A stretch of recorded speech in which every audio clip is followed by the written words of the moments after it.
presença aqui do Dr. Condes, quem agradecemos muitíssimo pela disponibilidade em dedicar seu tempo para este encontro, porque a gente sabe tanto que a vida é corrida aí, né? Ainda mais com mais de um ensaio clínico aí, né, doutor Marcondes? Maravilha. Exato. Então, ele vai apresentar, gente, os principais pontos do ensaio clínico, que já iniciou na Unicamp, incluindo o objetivo do estudo, os critérios de elegibilidade, aquilo tudo que a gente fez, mais ou menos uma triagem para vocês, ele vai explicar com detalhes, e como está estruturada a participação nos centros do Brasil. É uma oportunidade para vocês tirarem dúvidas, entenderem melhor o que envolve esse estudo, né, com o pesquisador, que é o que mais sabe de tudo aí, né. Então, para que a gente possa aproveitar bem esse momento, eu vou pedir para todo mundo ficar com o microfone, né, no mudo, e vamos deixar o doutor Marcondes explicar o que ele tem para explicar, e aí no final a gente abre para perguntas, tá? Levanta a mãozinha, tem uma mãozinha embaixo aí, cada um levanta, a gente na ordem vai liberando para as perguntas, né? E eu queria também dizer que a Amália até vai participar junto comigo, ela faz parte do Conselho Consultivo da ABAE, então ela vai conduzir esse encontro comigo, né, ajudando aí na organização e no fluxo da conversa. Então, em nome da ABAE, eu agradeço a presença de todos vocês, tá? E vamos aproveitar essa oportunidade. Pode começar, doutor Marcondes. Não sei se a Amália quer falar alguma coisa antes. Eu quero só fazer um aviso para todo mundo, que a partir de amanhã, eu não estou dizendo que é amanhã, a partir de amanhã, fiquem alertas para um aviso de uma pesquisa de qualidade de vida e perspectiva do paciente, que vocês vão ser convidados a participar. É 1 hora de entrevista, vocês vão ser remunerados pelo tempo gasto, despendido para responder, e é uma pesquisa para uma empresa farmacêutica. Então, fiquem ligados, na verdade é para a Lexio. Cada empresa, quando tem um ensaio clínico, faz um estudo de qualidade de vida, perguntando ao paciente informações sobre a vida dele, sobre condições clínicas, sobre a rotina. Então, já fizemos um para a Biogen, esse vai ser para a Lexio. Então, é importante que vocês participem, porque é pelas respostas de vocês que eles ficam conhecendo os pacientes brasileiros. Não existem dados sobre pacientes brasileiros. São vocês que têm que fornecer esses dados, respondendo aos questionários. Então, fiquem atentos. E doutor Marcondes, o microfone é seu. Bom, obrigado, dona Amália, dona Marla, prazer estar aqui de novo, né? Boa noite a todos aí que estão aqui assistindo, né? Alguns são meus pacientes já, que a gente já conhece, né? Mas a ideia é sempre assim, como sempre a gente procura trazer nessas lives, é basicamente trazer informação, né, para que todo mundo fique ciente do que está acontecendo e, enfim, né, a ideia é sempre, acho que ao longo desses anos que a gente tem essa parceria com a BAE, tem sido realmente que a gente possa trazer para o Brasil cada vez mais estudos clínicos, né, e ter a oportunidade de oferecer isso para os pacientes, para que a gente possa tentar, enfim, né, descobrir tratamentos e melhorar a doença e a qualidade de vida. Então, essa live hoje, gente, é relativa a um desses estudos clínicos, né, que veio para o Brasil. Aqui a Unicamp foi o centro que a gente começou esse estudo, né, existem outros centros do Brasil que também estão participando, né, e como é que funciona isso? Quer dizer, então, é um estudo que tem 2 etapas, vamos chamar assim, né, essa primeira etapa é uma etapa que ainda não vai ter diretamente, quer dizer, a aplicação, né, do medicamento, né, que está sendo testado. Essa primeira etapa, que são esses primeiros, vamos dizer, 6 meses, né, de acompanhamento, é uma etapa em que, basicamente, vão ser feitas avaliações clínicas e exames complementares, né, consultas, avaliações, né, escalas, e sobretudo a questão de avaliação cardíaca, tá? Então, isso inclui, por exemplo, exames de ressonância magnética do coração, que alguns aqui eu imagino que já tenham até feito, né, mas que vai ser parte dessa primeira etapa do estudo. Então, essa primeira etapa do estudo é uma etapa que vai ser muito mais para entender cada paciente, como é que ele está, se tem alguma repercussão cardíaca, como que está essa repercussão cardíaca, enfim, ter essa caracterização, né.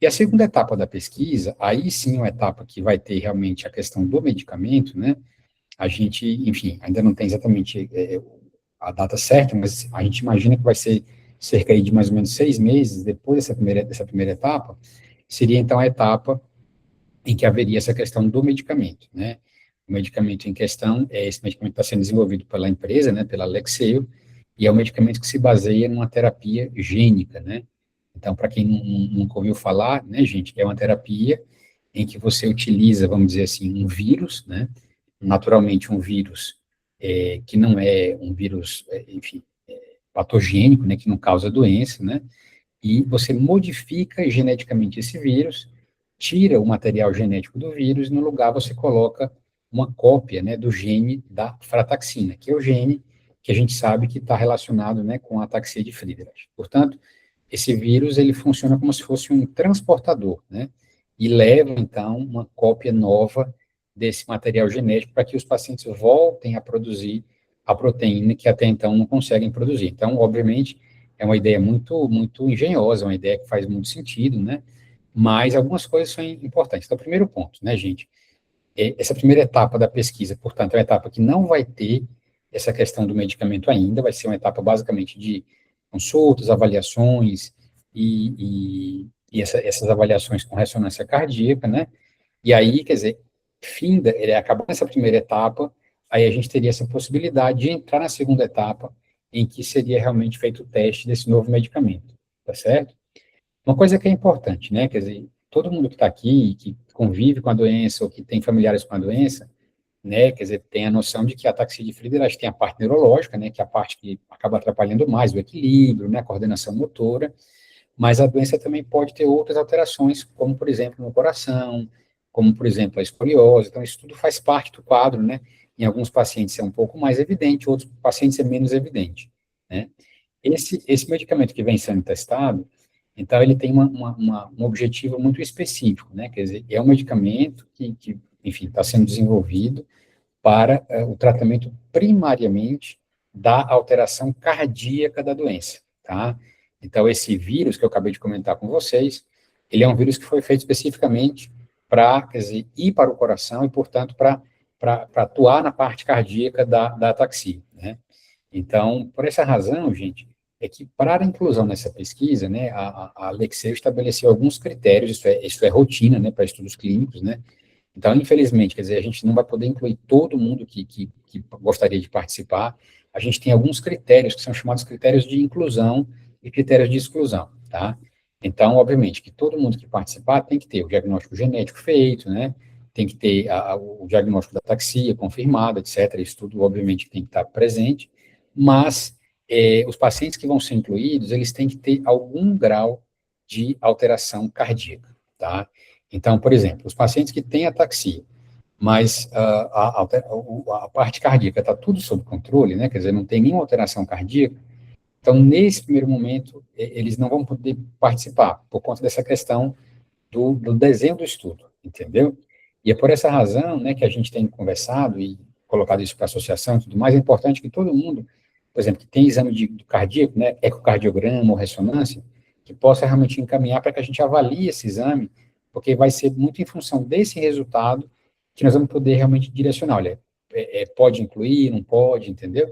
Então, esse acho que é um ponto importante para que todo mundo entenda, né? Então, não vai ser para todo mundo, quer dizer, pelo menos nesse primeiro momento, vão ser para os pacientes que realmente têm algum grau de alteração cardíaca, né, vista, por exemplo, no ecocardiograma ou na ressonância cardíaca, tá?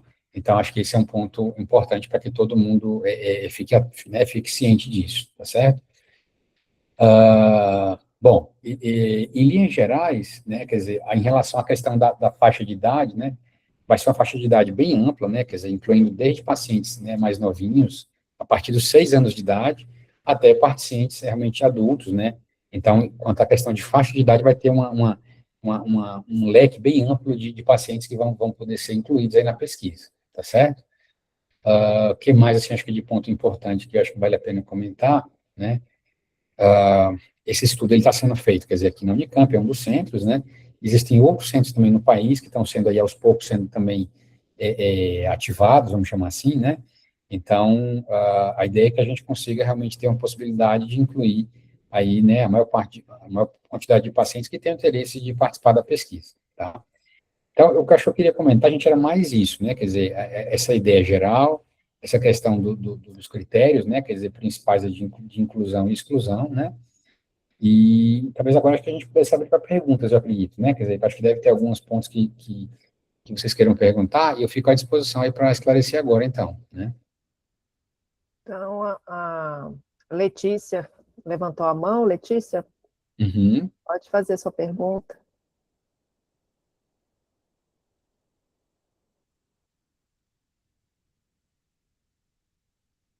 Esquece de tirar o mudo do microfone, isso. Oi, Oi, Letícia. tentando achar aqui. Só tirar. Dedo aqui no microfone.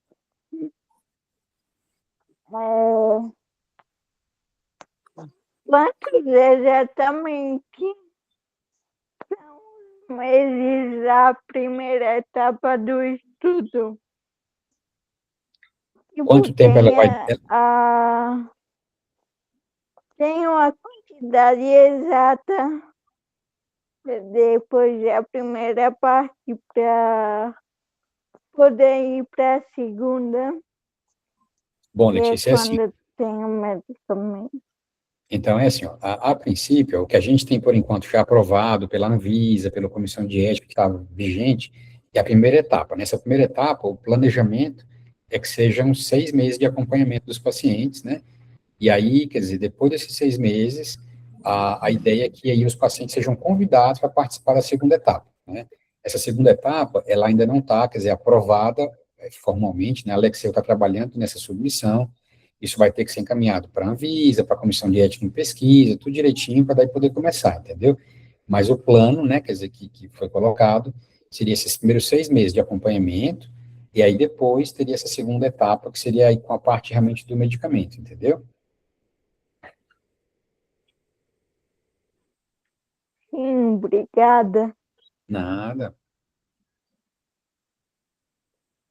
Sobre essa segunda parte, agora uma dúvida minha que eu tive. Essa segunda parte, doutor Marcondes, não tem ainda nenhum critério, nenhuma quantidade, critério de escolha de quem vai para a segunda, ou quantidade, não foi Dona divulgado Mala, nada, né? ainda não, porque assim, o protocolo ainda não está fechado, né? Quer dizer, isso ainda vai ter que ser, vamos dizer assim, encaminhado para a Comissão de Ética, para a Anvisa, para ter tudo aprovado, mas assim, a gente imagina que vão ser critérios muito parecidos com os da primeira etapa, entendeu? Basicamente, assim, pacientes que têm a doença, né, e que tenham que ter algum grau de cardiopatia. Isso eu acho que, sem dúvida nenhuma, vai continuar presente, mas é possível que tenha algumas mudanças, né?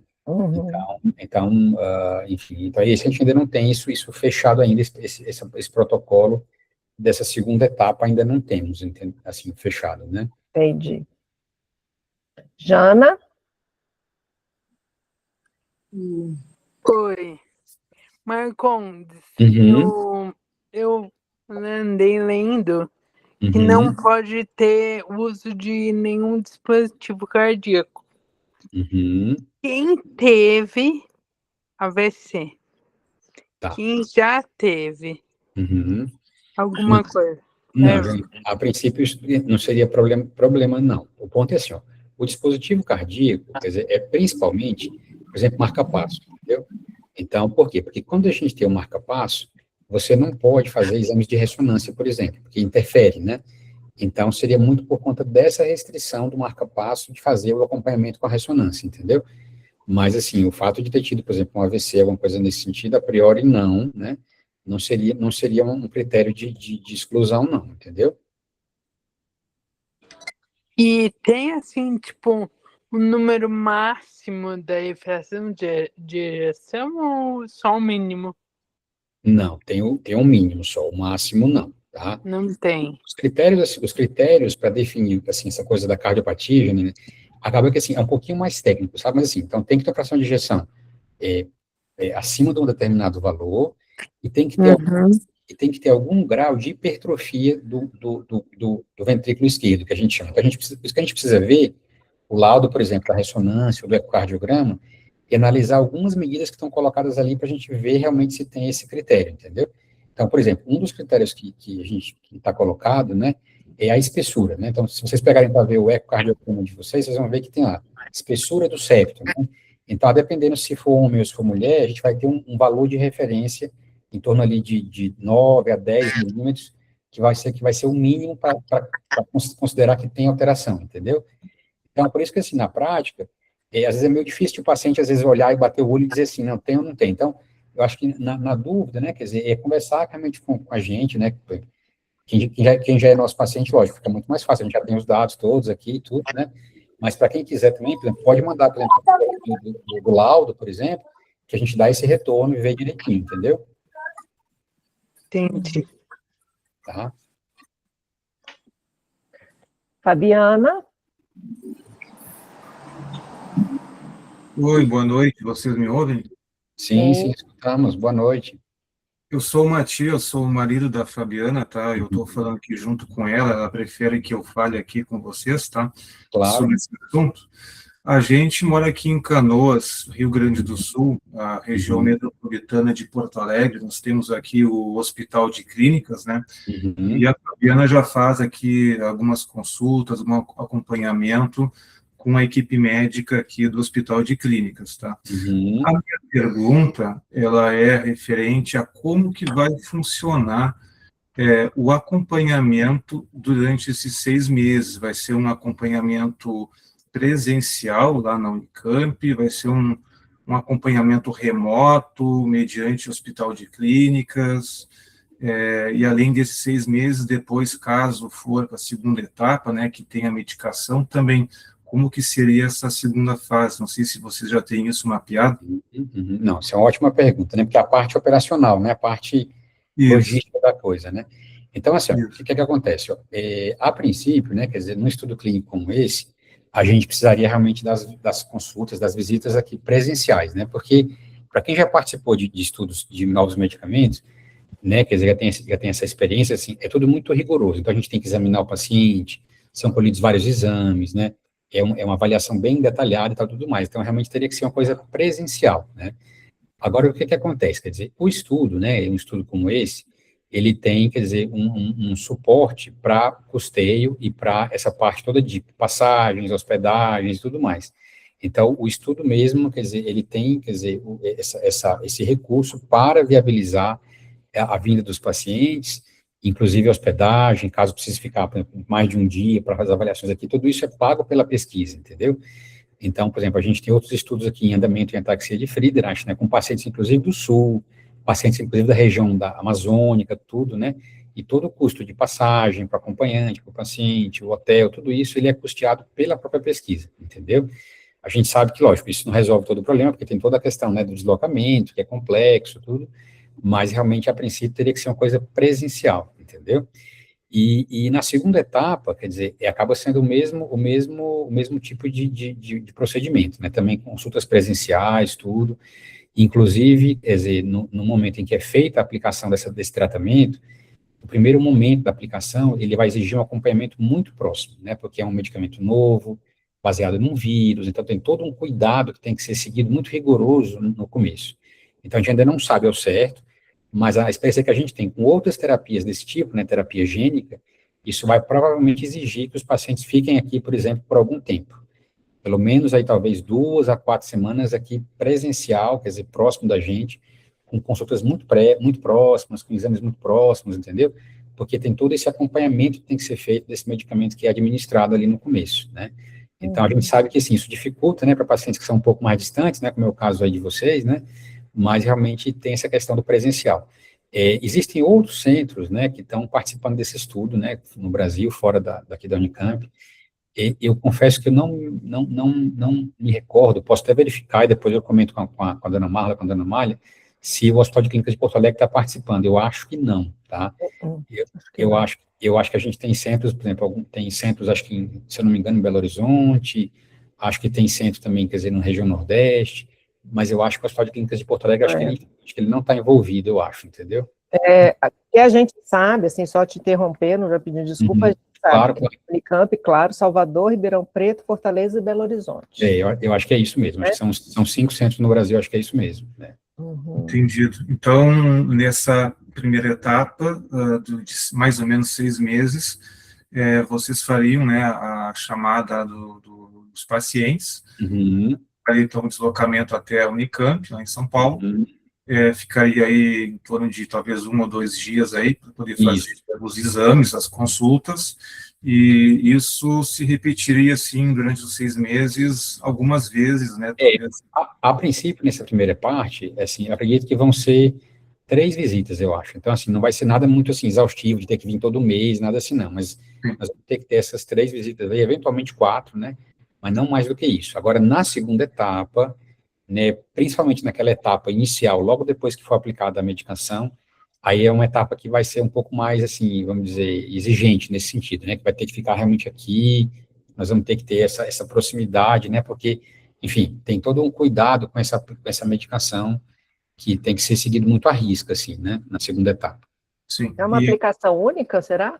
É, a aplicação em dose única, tá? Esse tipo de terapia, dona Manu, essa baseada nessa terapia gênica, né, para quem já ouviu falar, gente, é o mesmo princípio do tratamento que a gente já tem hoje para algumas doenças, como atrofia muscular espinhal, a AME, que alguns aqui devem ter ouvido falar, e também da terapia para distrofia de Duchenne, que também foi aprovada recentemente pela Anvisa. Então, quer dizer, é um tipo de modelo de tratamento que já é aprovado para outras doenças neurológicas genéticas também. Então, não é que está saindo do zero para ataxia, não, já tem uma experiência com outras doenças, entendeu?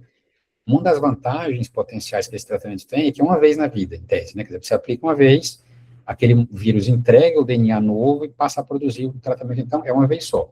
Mas ela tem também, por outro lado, algumas questões que são importantes quanto à segurança, né? Por mais que seja um vírus, entre aspas, né, quer dizer, não patogênico, é uma quantidade muito grande de vírus que é aplicada e, portanto, o paciente às vezes desenvolve uma reação inflamatória, que o corpo entende como se fosse um vírus, então ele quer combater aquele vírus. Então, tem que se usar um corticoide no começo, tem todo um monitoramento de efeitos colaterais. Então, é uma terapia inovadora, né, tem um potencial de ajudar grande, a gente acredita, mas, por outro lado, ela tem uma série de cuidados que tem que ser muito aí seguidos à risca, entendeu? Entendido. Obrigado. Nada. Xande?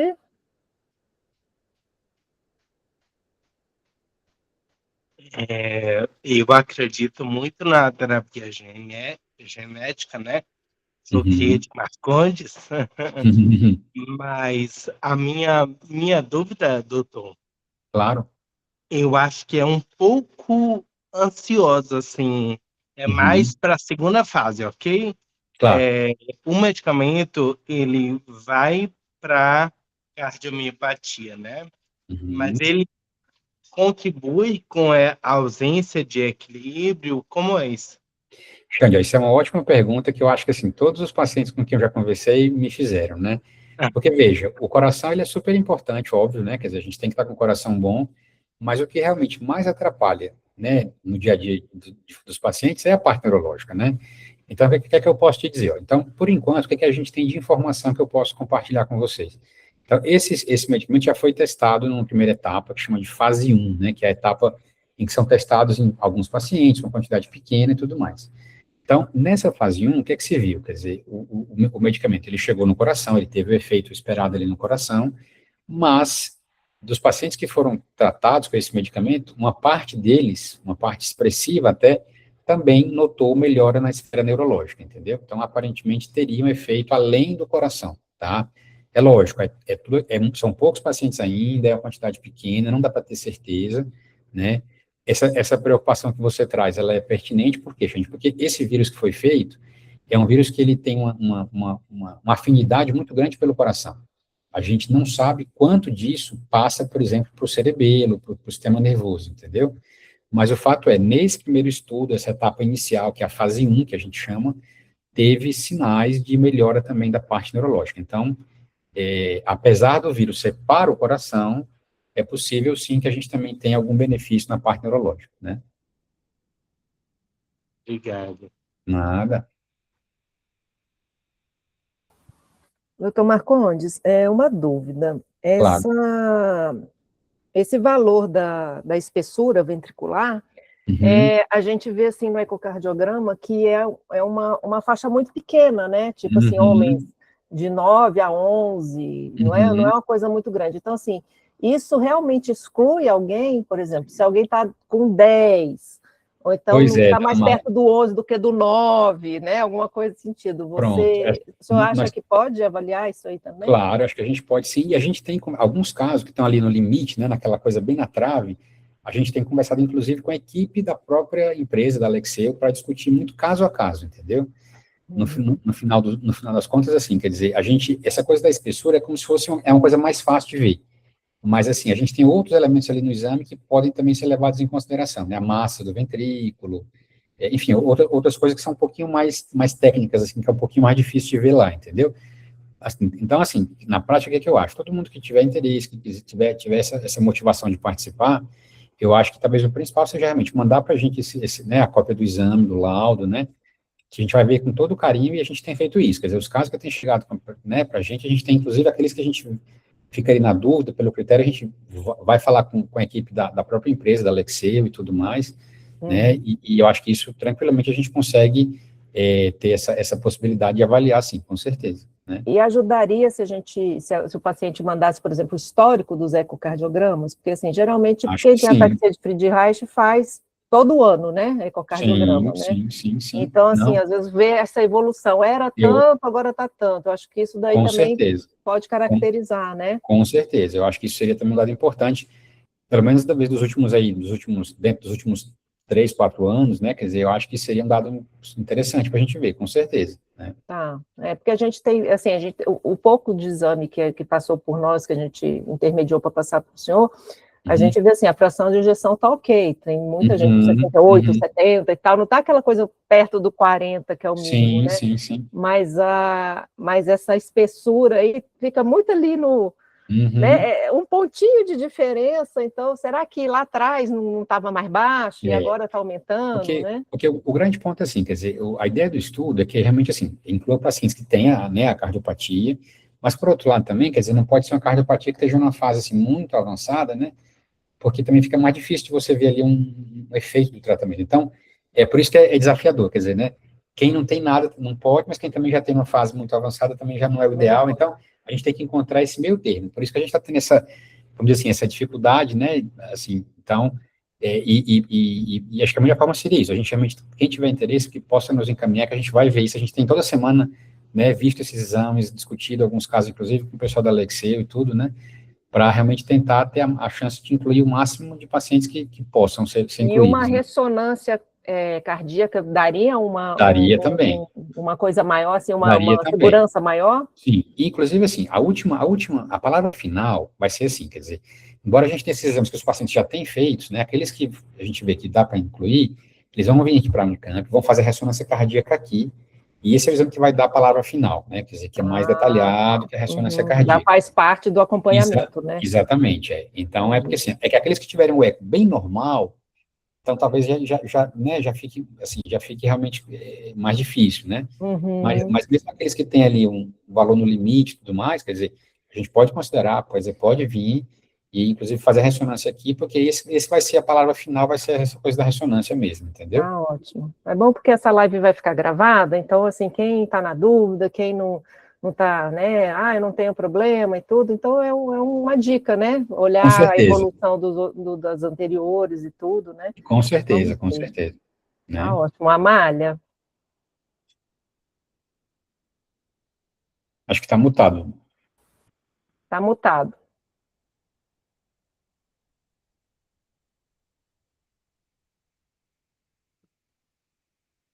Minha pergunta vale $1 milhão. Quem toma Skyclarys pode participar desse estudo? Boa pergunta, dona Amália, também super perguntada aqui para mim. Então é o seguinte, gente, o que acontece? A princípio, sim, tá? Mas é importante entender, assim, o cenário. Então, como é que funciona? Uma coisa, por exemplo, são os pacientes que vão participar, por exemplo, da pesquisa agora do BRAVE, né, que são a pesquisa do Skyclarys pediátrico. Então, quem estiver participando da pesquisa do BRAVE, por exemplo, não pode participar ao mesmo tempo dessa segunda pesquisa, ou seja, cada paciente ele só pode participar de uma pesquisa, de um estudo, tá? Então, quem está participando do BRAVE, por exemplo, não pode. Mas, se é um paciente que conseguiu, por exemplo, o Skyclarys, está recebendo, está tomando já como né, um uso clínico do remédio, já está tomando o medicamento, né, porque, enfim, conseguiu e está tomando. Então, nessa situação não haveria problema, né, porque aí ele está tomando o Skyclarys, já porque foi prescrito, porque foi recomendado, não é porque ele esteja participando de uma pesquisa. Então, nesse caso, ele está tomando o Skyclarys, continua tomando o Skyclarys, ele pode participar da pesquisa sim, entendeu? Então, depende da situação, né? Mas, como eu falei, quer dizer, se estiver tomando SkyClarity já com uso, né, por prescrição médica, por recomendação médica, fora de pesquisas clínicas, aí ele pode participar, sim, do estudo. Eu tenho mais uma pergunta. Aliás, Uhum. eu tenho umas 2 ou 3. O SkyClarity foi analisado para tratar disfunção cardíaca ou não? Funciona o SkyClarity? Pode melhorar a função cardíaca ou não? Ó, dona Tem Malha, então é assim, ó, no estudo do SkyClarity, os pacientes fizeram, ao longo do tempo, exames de ecocardiograma, né? Então, esse dado cardíaco, ele foi acompanhado durante o estudo do SkyClarity. Mas, esse dado cardíaco, esse exame de eco que foi feito, ele foi avaliado muito mais para ver a segurança, para ver se não teria nenhum tipo de efeito colateral cardíaco, né? Então, ele não foi feito com a intenção de verificar se estava funcionando, se estava melhorando a questão de fração de ejeção, de espessura, nada disso. Então, hoje, o que a gente sabe? O SkyClarity, ele é um medicamento que é seguro do ponto de vista cardíaco, mas a gente ainda não sabe se ele teria um efeito benéfico sobre o coração. A gente imagina que possa ter, né, pelo mecanismo de ação e tudo mais, mas a gente não tem esse dado concreto, né? Então, ele é seguro do ponto de vista cardíaco, mas a gente ainda não consegue afirmar com certeza que ele tem um efeito benéfico para o coração. Tá. Outra pergunta que eu gostaria de fazer. Qual é a diferença entre a cardiopatia em quem tem ataxia de Friedreich e as outras cardiopatias? Perfeito. Então, assim, gente, cardiopatia, ele é um termo, vamos dizer, genérico, né, que quer dizer o quê? Uma alteração do músculo do coração, né? O coração, como a gente sabe, ele é um músculo, né, que contrai e relaxa, né, e com isso ele bombeia o sangue. Então, quando eu falo que a pessoa tem uma cardiopatia ou uma cardiomiopatia, eu estou falando que o quê? Existe algum tipo de problema nesse músculo do coração, tá? A maior parte das vezes, as cardiopatias, elas têm um padrão que nós chamamos de dilatadas. O que quer dizer isso? O coração, ele vai crescendo, né? Ele vai ficando maior de tamanho, e o músculo, né, a parede do ventrículo, ela fica mais fininha. E com isso, ele não consegue bombear adequadamente o sangue, porque ele fica mais, vamos dizer, fraco, entre aspas, entendeu? Então, isso é o que nós chamamos de cardiopatia dilatada, né? Então, é isso que acontece nas pessoas que tiveram, por exemplo, infarto, né? Nas pessoas que tiveram, por exemplo, enfim, algum problema nas válvulas do coração, Chagas também? chagas, por exemplo, né? E nas doenças neurológicas em geral, esse é o padrão, né? Na distrofia de Duchenne. Então, o coração ele vai crescendo e ficando mais fininho. É isso que acontece, tá? A cardiopatia que acontece na ataxia de Friedreich, gente, ele é diferente, né? Então, o coração ele não vai crescer, ficar fininho e dilatado, não. O que acontece? O músculo do coração ele fica mais grosso, então ele fica mais espesso. E aí o que acontece? O espaço dentro do coração, onde o sangue ele se acumula, ele vai ficando menor. O coração ele fica mais grosso, então aquele espacinho onde o sangue acumula, ele fica menor. E aí, com isso, o problema não é na força de contração. A força de contração ela é boa, ela é até muito boa, vamos dizer assim. Mas o coração ele não consegue relaxar para acumular o líquido, o sangue ali dentro, entendeu? Então, nesse caso, a gente chama de cardiopatia hipertrófica. Ou seja, querendo dizer que o coração ele fica mais grosso, entendeu? Então, esse é um padrão que é o padrão próprio da ataxia de Friedreich. Não é todo o paciente que vai ter, tá, gente? Então, é muito variável, né? E a gente estima que cerca de 40% a 50% dos pacientes vão ter algum grau de hipertrofia do coração, mas praticamente metade não vai ter, né? Então, é por isso que realmente tem que ser visto, tem que ser acompanhado e, né, avaliado essa questão dos exames.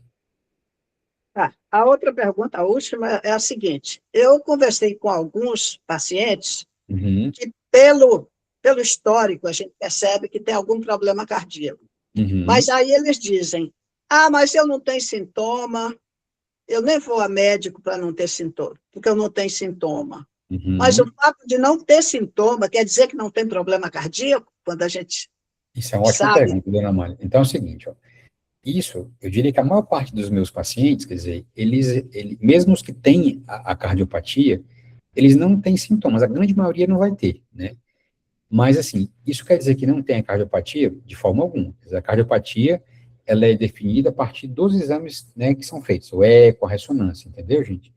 E mesmo quando isso não dá sintoma, isso tem que ser acompanhado. Por quê? Porque, às vezes, o sintoma ele aparece de uma hora para outra, né? A gente está super bem, não tem nada, quando vem de hora para outra aparece algum problema. Que pode ser uma arritmia, o coração sair um pouco do ritmo, pode ser uma dor no peito, pode ser um cansaço quando a gente faz esforços. Então, a ideia que a gente tem qual é? Quer dizer, é não deixar que os sintomas apareçam, é tentar identificar isso mais cedo e ter uma conduta de prevenção, para não deixar ter sintomas, entendeu? E para vocês terem ideia, quer dizer, hoje a gente sabe que a questão cardíaca é um dos problemas que mais pode dar complicações para os pacientes, né? Quer dizer, lá na frente a gente pode ter essas questões que eu falei, de arritmia, de dor torácica, esse tipo de coisa. Então, a ideia sempre é o quê? É a gente ter uma conduta, vamos dizer, preventiva, né? Quer dizer, acompanhar e qualquer sinal de alteração que esteja presente, a gente já orientar, eventualmente já medicar o paciente para que não tenha problema, tá? Então, em resumo, para resumir a resposta, o fato de não ter sintomas, gente, não quer dizer que não exista uma cardiopatia e isso não quer dizer que não deva ser acompanhado e tratado, tá certo?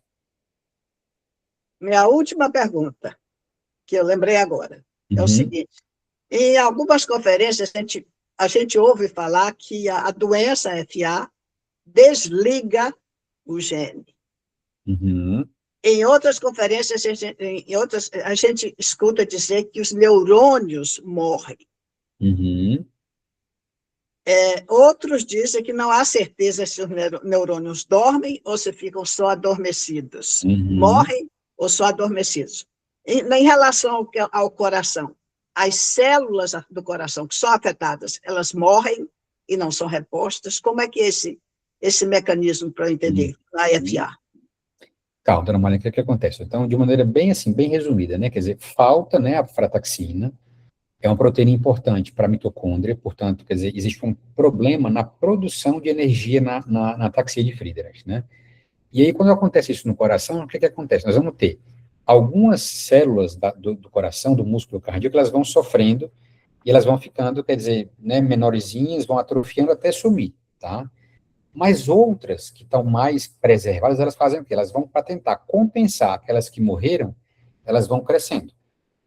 E elas vão ficando muito grandes. Então, elas acabam tendo essa hipertrofia para tentar compensar aquelas que acabaram degenerando, entendeu? Então, no final das contas, o que acontece? O coração ele vai ficando hipertrofiado porque ele vai tentando compensar um problema e ele acaba compensando de uma maneira diferente do que deveria ser, né? Então, é isso que acontece em última análise. Existem fibras que vão desgastando, degenerando e morrendo, mas aquelas que vão sobrando, elas vão tentando compensar e vão hipertrofiando, entendeu? Então, essa é mais ou menos a ideia. Umas degenerando e ficando bem pequenininhas e morrendo, e outras vão ficando grandes e hipertrofiando. Então, é isso que acontece no coração, na ataxia de Friedreich, né? Bom, meu repertório acabou, eu não me lembro de mais nada. Acho que a gente tem Agora mais é a algumas aí, Letícia, né? Vamos lá. Letícia, Wilton e a Natália.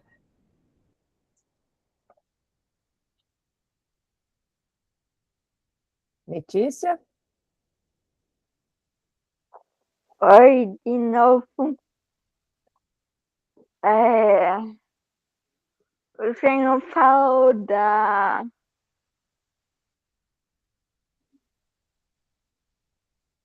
é,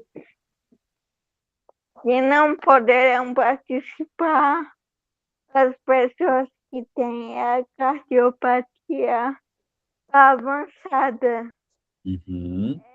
Qual é esse critério aí? Letícia, Definir se a, uma a, a cardiopatia, cardiopatia é avançada ou não. ó, é assim, ó, a cardiopatia avançada, ele é basicamente quando a gente já tem alteração na fração de ejeção, né? Porque aí já é um sinal que o coração está mais fraquinho para bombear o sangue, entendeu? Então, quando eu falo assim, cardiopatia avançada é quando já tem essa alteração na fração de ejeção, entendeu? Então, assim, isso acontece em poucos pacientes, né? Assim, não é uma coisa comum que a gente veja, entendeu? Então, seria mais quando acontece esse tipo de problema, tá certo? De repercutir na capacidade de contração do coração. É mais ou menos essa a ideia, entendeu? Eu já tive, é, tem 20 anos já que eu já tive essa alteração Uhum. Meu coração praticamente parou de funcionar. Mas tem um tempo que tá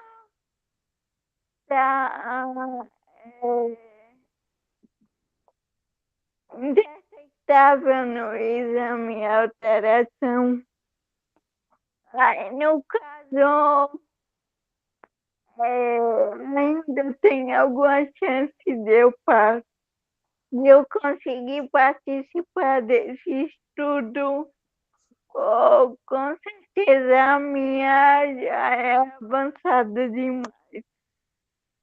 Mas, Letícia, vamos fazer assim, ó. Eu acho que assim, você já tem esse histórico, tem outros exames, né? Eu acho que a melhor maneira seria, de repente, você mandar para eu dar uma olhada, entendeu?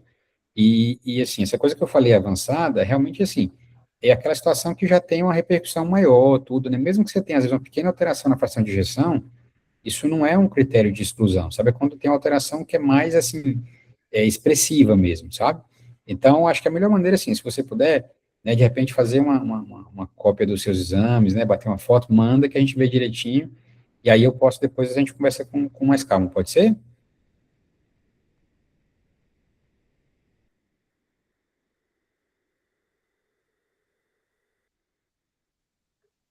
Ela fez. Eu. Desculpa interromper.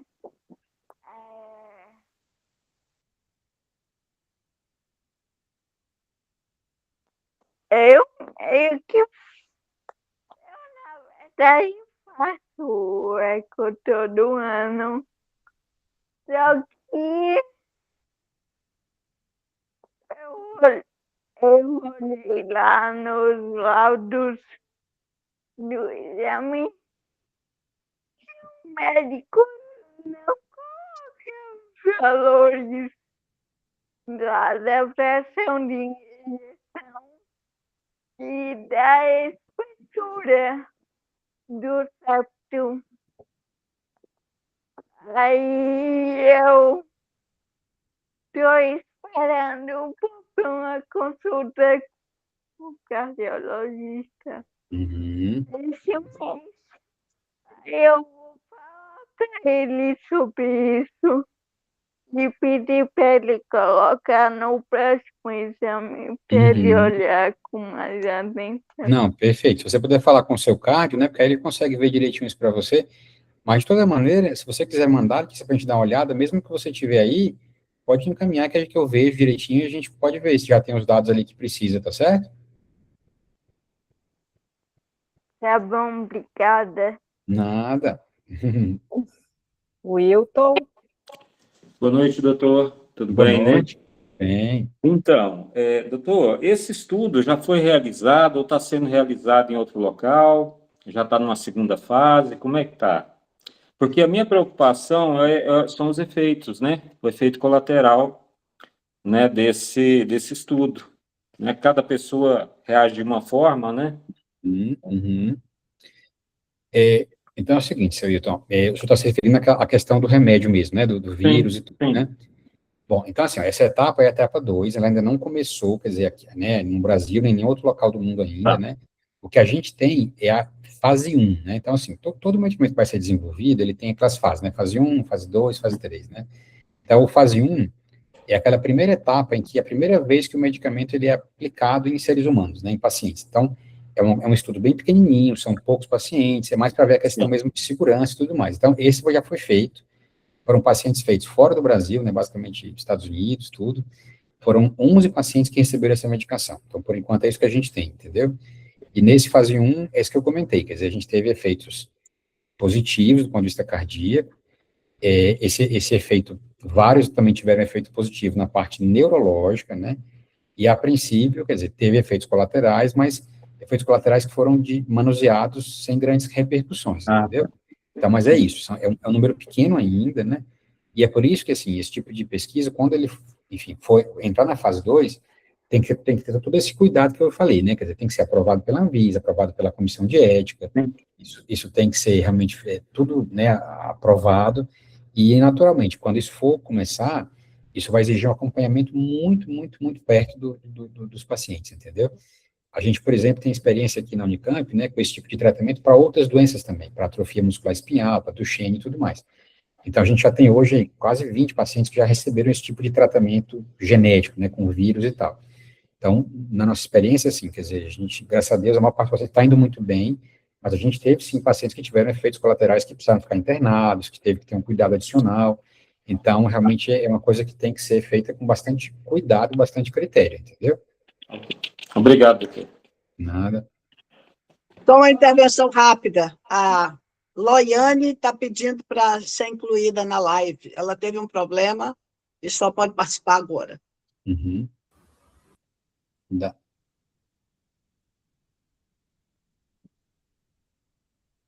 Marla? Tem Já mais pedi. alguém? Já pedi para o Bruno olhar aqui. E tem Natália, gente também que não Natália. conseguiu entrar, mas a gente está É mandando aqui. Natália agora. Natália. Loiane.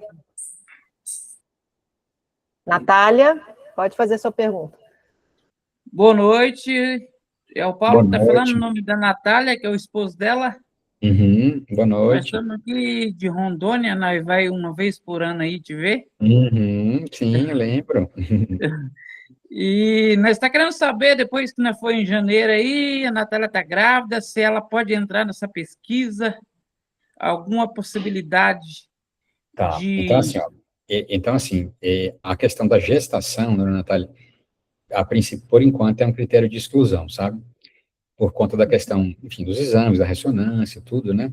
E na questão da segunda etapa, né? Por exemplo, quando tiver o tratamento com o medicamento, porque é um medicamento experimental, é um negócio novo, então, nesse tipo de estudo, no primeiro momento, gestantes, né? Quer dizer, e quem está amamentando não pode participar no primeiro momento, entendeu?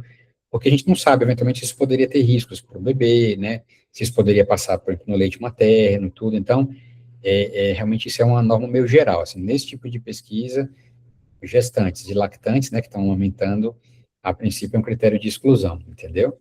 Né? Sim, doutor Marcondes.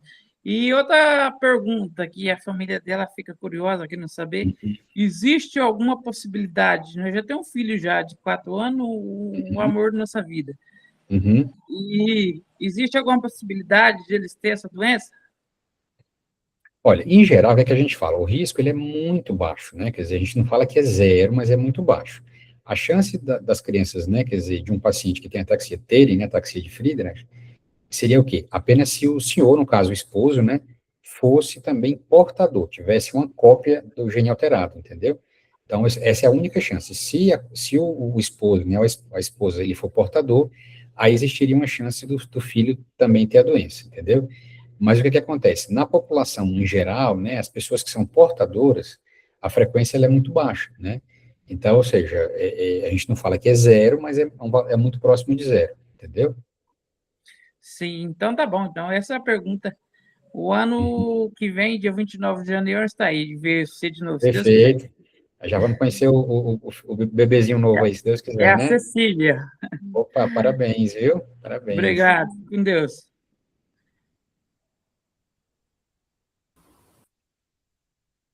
Gente, mais alguém? Mais alguma pergunta? Algumas pessoas não conseguiram entrar, eu não sei por quê. Eu mandei o link aqui no privado, mas não está aparecendo para a gente incluir. Umas 3 pessoas. Uma eu consegui, que foi a Nayana, mas tem mais 2 que eu não... A Loiane é uma delas. Não sei o que está acontecendo, não aparece para a gente aceitar.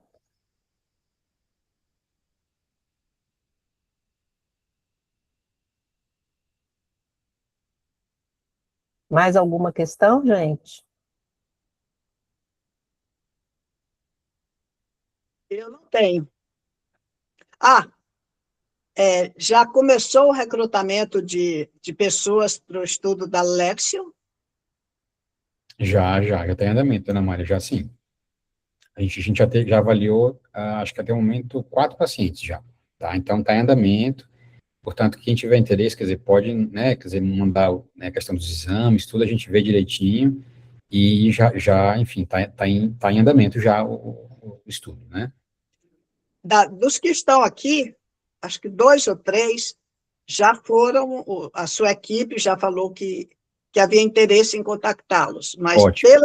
pela informação que eu tenho, que eles ficam me mandando, ninguém da Unicamp me procurou. Tá, então amanhã cedinho eu vou estar de novo lá com a equipe, né, com a Daniela, com a Cintia, enfim, com o meu time lá, e a gente já vai ver para a gente enfim, acionar e entrar em contato com todo mundo, tá certo? Então vamos fazer isso. A gente acabou essa semana, como teve a questão do outro estudo, a gente acabou, né, focando um pouquinho, mas a gente vai chamá-los aí muito em breve, tá, gente? Para vir e passar em consulta com a gente.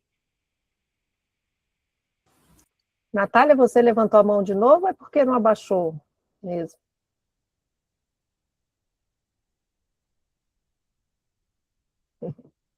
Eu acho que é porque não abaixou, né? Chamar o Marlon, então. Uhum. Doutor, Pois não?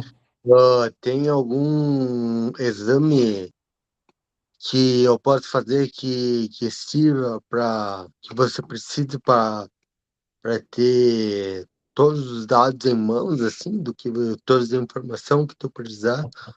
Ó, Marlon, acredito que assim, o mais importante seria realmente essa questão cardíaca, né? Então, se você tiver algum exame, um ecocardiograma, né, recente, tudo, acho que seria o exame mais importante para a questão desse estudo, entendeu?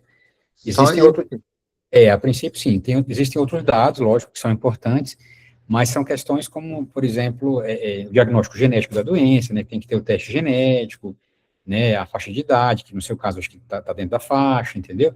Então, realmente, eu acho que para fins dessa pesquisa, né, o mais importante seria ter esses dados aí cardíacos, entendeu?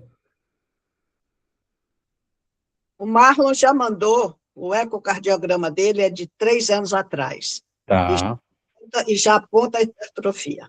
tá, perfeito. Então, assim, a gente vai ver direitinho, Marlon, tá certo? Mas, então, assim, seria esse o principal exame. Então, amanhã eu vou me reunir de novo com a equipe, né, para a gente ver certinho todo mundo que já mandou, que a princípio né, tem o critério, para entrar em contato com vocês, para já agendar as vindas para cá, então, tá certo? Vai ver isso amanhã certinho.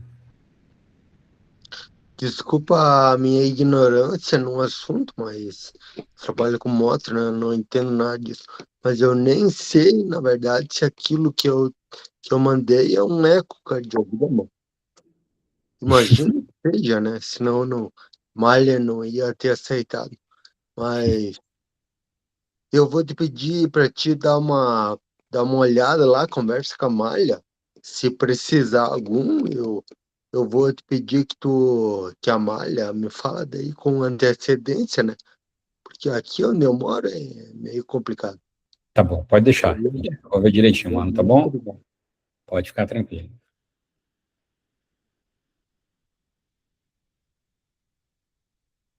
Nayara.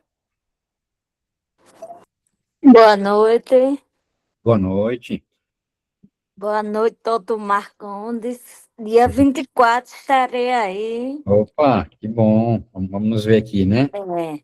Minha pergunta é o seguinte, os exames que o senhor me pediu Uhum.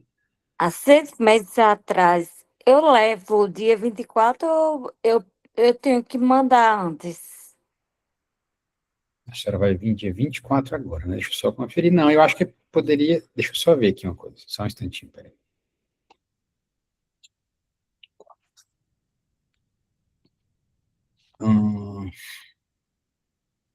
Bom, vamos fazer o seguinte, ó, se a senhora puder mandar, para a gente já dar uma olhada, porque aí eu já dou uma olhada, e nesse dia, no dia 24, a gente já faria a consulta normal do ambulatório, né?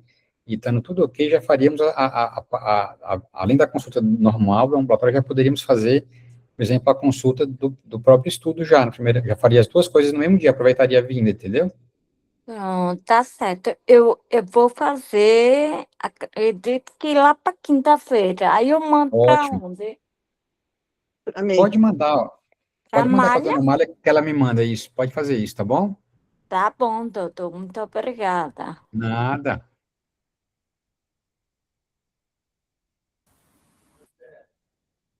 Mais alguém?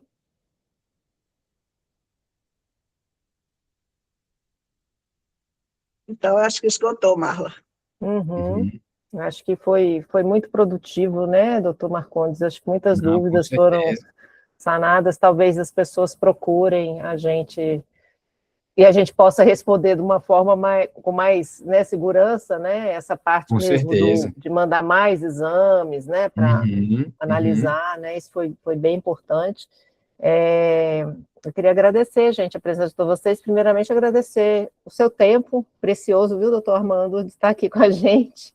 É sempre um prazer, sempre que eu puder, estamos aqui juntos, aqui, né?